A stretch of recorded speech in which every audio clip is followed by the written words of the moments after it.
de la gessmonite, le liquide, la poudre, oups, c'est lourd, deux moules parce que je vais faire un ensemble.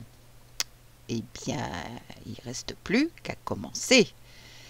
Je vous retrouve tout de suite.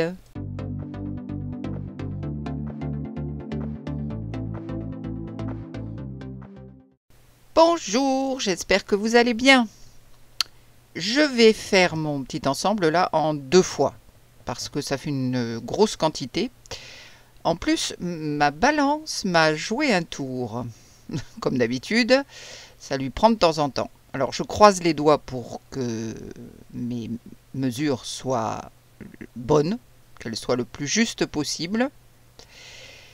Comme d'habitude, je mélange soigneusement avec un fouet en silicone. C'est l'outil le plus pratique, je trouve. Vous avez une vidéo dans laquelle je vous explique comment je mélange, comment je pèse, etc. Je vous mets le lien dans le coin supérieur droit de votre écran. Dans une vidéo aussi, mais alors là, je ne me rappelle plus laquelle, je n'arrive plus à me rappeler, je vous avais montré que parfois, je passais dans une passoire fine, je mettais ma poudre, ça évite pas mal les grumeaux. Je ne le fais pas systématiquement, j'avoue.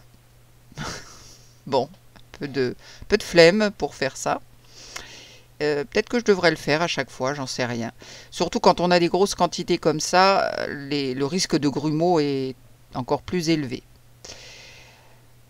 Alors, j'espère vraiment que ma balance ne m'a pas joué un tour trop méchant, parce que sinon, je vais avoir des petits problèmes.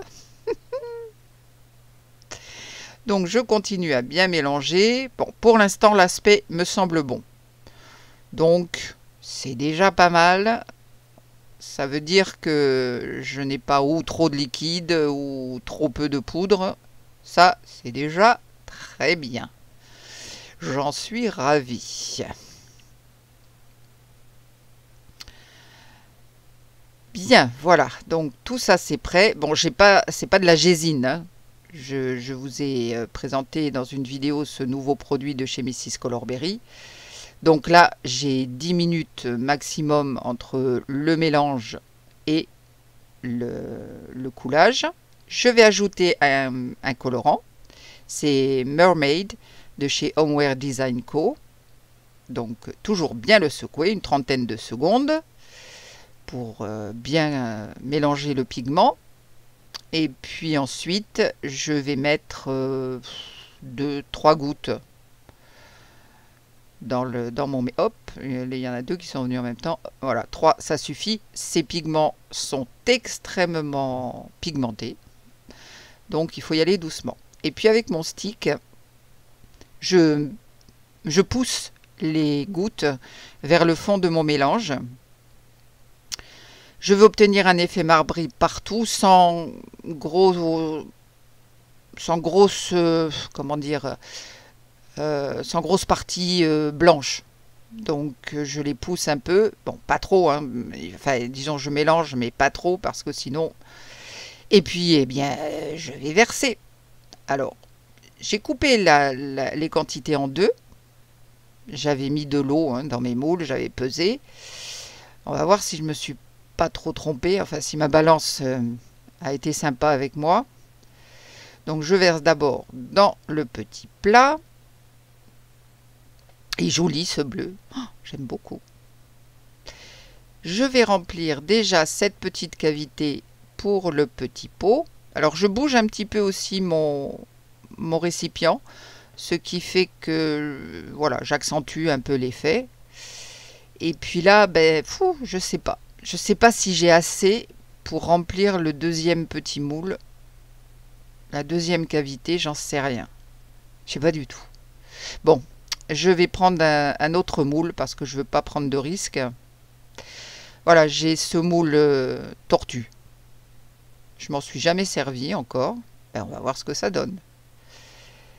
Donc je vais verser tout ça.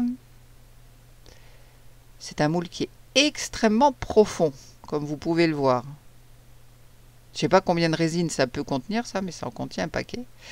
Donc je vais verser ce qui me reste là dans mon pot. Ben, je pense qu'en fait j'aurais pu remplir la deuxième cavité des 3 petits pots là. Je pense vraiment parce que comme ce moule tortue est très très épais. Bon, je ne le remplis pas jusqu'en haut. Ça c'est pas grave du tout.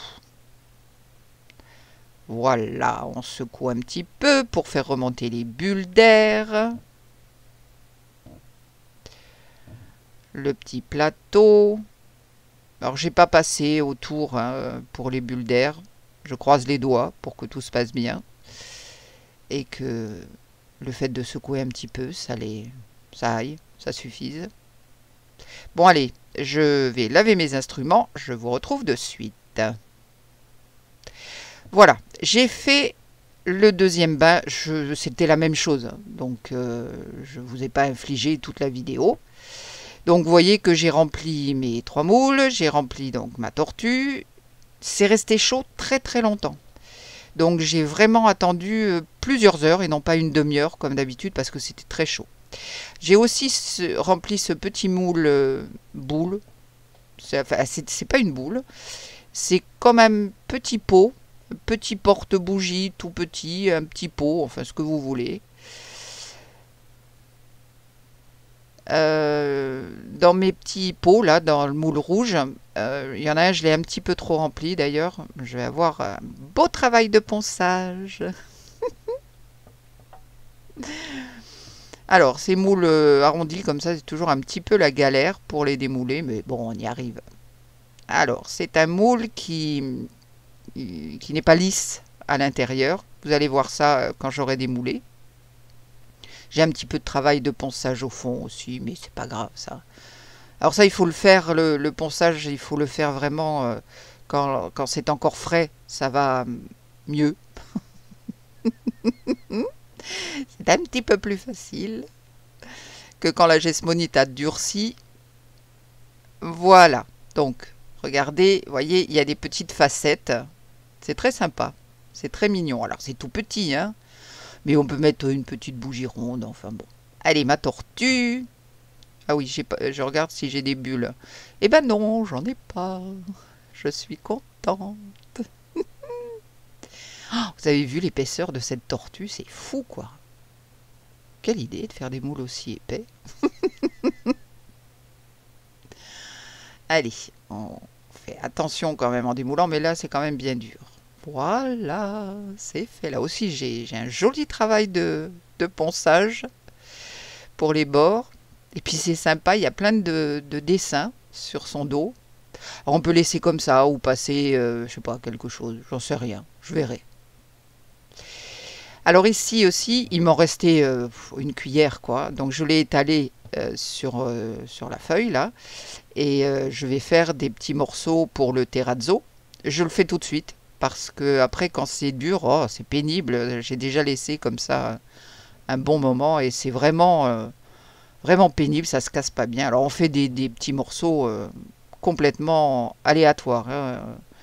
Voilà, des plus petits, des plus gros. Je cherche pas à faire une forme particulière.